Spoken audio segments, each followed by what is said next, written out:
नमस्कार आणि काच किचनमध्ये तुमचं खूप मनापासून स्वागत आहे।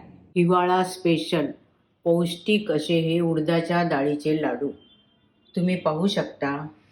न्यू बॉर्न बेबीच्या मॉमसाठी हे लाडू जनरली बनवले जातात किंवा हे पौष्टिक असल्यामुळे कोणीही खाऊ शकतो। खूप छान टेस्टी अशी हेल्दी अशी ही डिश आहे।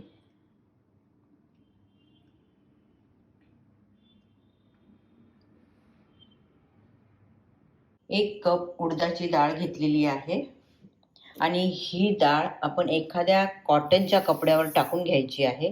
कपडा कोरडा असायला हवा, ओला करायचा नाही। आणि या डाळीमध्ये पावडर असतं, पांढरं असं पावडर असते। या डाळीमध्ये तेवढं जास्त दिसत नाही आहे। आणि नंतर हे आपण छान स्वच्छ पुसून घ्यायची आहे डाळ। गॅसवर कढई ठेवली आहे आणि त्याच्यामध्ये ही डाळ घालून घेतली आहे। ह्याला एकदम स्लो गॅसवर आपण छान गुलाबी रंग येईपर्यंत भाजून घ्यायचं आहे। 5 मिनिटं झाले आहे, हे भाजत आहे। आणखी याला कलर यायचाच आहे, आणखी आपण भाजून घ्यायचं आहे। ही डाळ आता छान भाजून झाली आहे, गुलाबी रंग आला आहे, तुम्ही पाहू शकता। मला ही डाळ भाजण्यासाठी 8 मिनिट लागले आहे। एकदम स्लो गॅसवर मी ही भाजून घेतलेली आहे। आता आपण ही डाळ दुसऱ्या प्लेटमध्ये ट्रान्सफर करून घेऊ।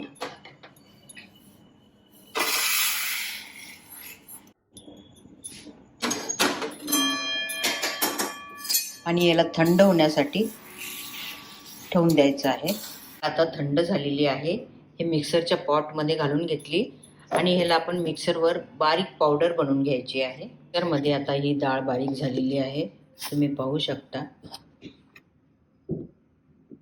कढई ठेवली आहे आणि त्याच्यामध्ये 2 चमचे तूप घातलेलं आहे। हे तूप आपण गरम करून घ्यायचं आहे।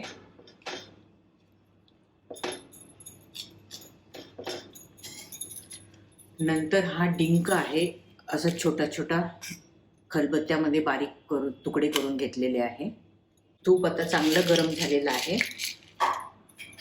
नंतर याच्यामध्ये आपण हा डिंक टाकून घ्यायचा आणि गॅस स्लो करायचा आणि स्लो गॅसवर हे डिंक आपण तळून घ्यायचं आहे।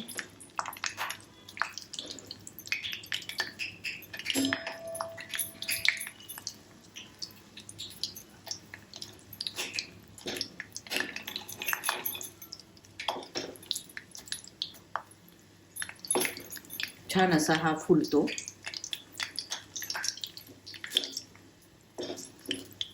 हाय गॅसवर तळला तर आतून तो कच्चा राहतो, म्हणून स्लो गॅसवरच तळायचा आहे।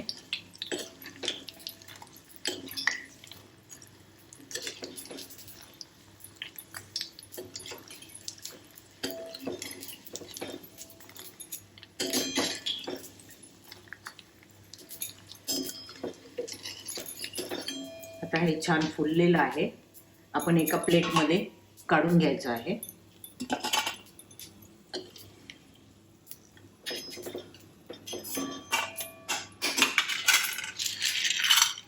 असंच नंतर बाकीचा डिंक टाकून घेऊ आणि स्लो गॅसवर तळून घ्यायचं आहे। नंतर त्याच तुपामध्ये आपल्याला काही ड्रायफ्रूट टाकून घ्यायचे आहे। मी इथं काजू, बदाम आणि पिस्ता घेतलेले आहे। तुम्ही तुमच्या आवडीनुसार ड्रायफ्रूट घेऊ शकता। याला अगदी 1 मिनिट थोडंसं गुलाबी रंग येईपर्यंत आपण भाजून घ्यायचं आहे, त्याच्यामुळे याची टेस्ट खूप छान येते। आता हे आपण एका प्लेटमध्ये काढून घ्यायचं आहे।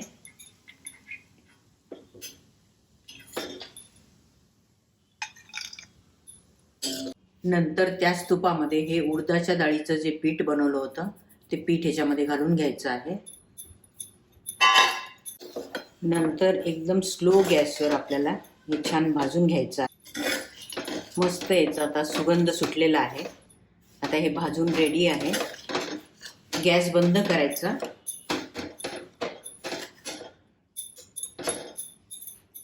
आणि नंतर हे काळी मिरी आहे, काळी मिरीचं पावडर आपण याच्यामध्ये टाकतो, खूप छान टेस्ट येते त्याच्यामुळे।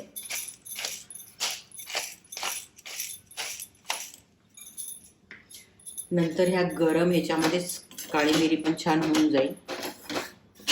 हा डिंक जो तळून घेतला होता 1 वाटी घ्यायची आणि ह्या वाटीनं आपण याला थोडंसं असं क्रश करायचं आहे.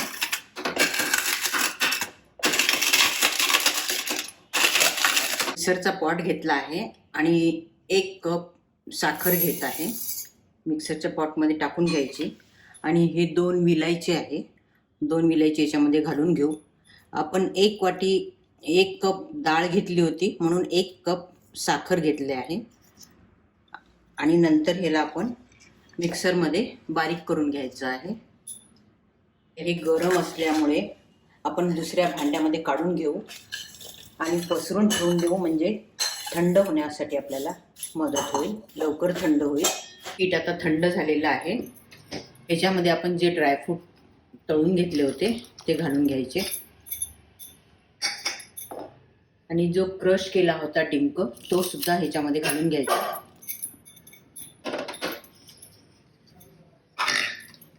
नंतर आपण ही साखर मिक्सरला बारीक केली होती ती साखर याच्यामध्ये घालून घ्यायची. साखरेचं प्रमाण तुम्ही कमी जास्त करू शकता. तुम्हाला जर कमी गोड आवडत असेल तर कमी साखर टाकले तरी चालेल किंवा जास्त टाकले तरी चालेल. आता हे सर्व छान मिक्स करून घ्यायचं आहे.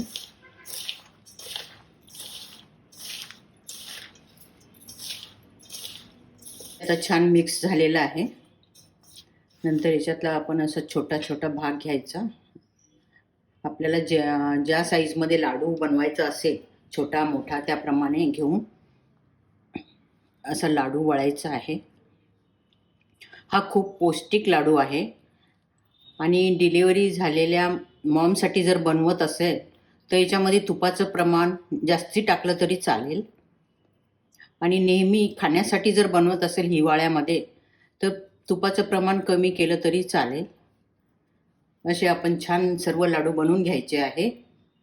आणि तुम्हाला जर ही माझी रेसिपी आवडली तर जरूर लाईक शेअर सबस्क्राईब करा. वेळात वेळ काढून व्हिडिओ बघितल्याबद्दल धन्यवाद.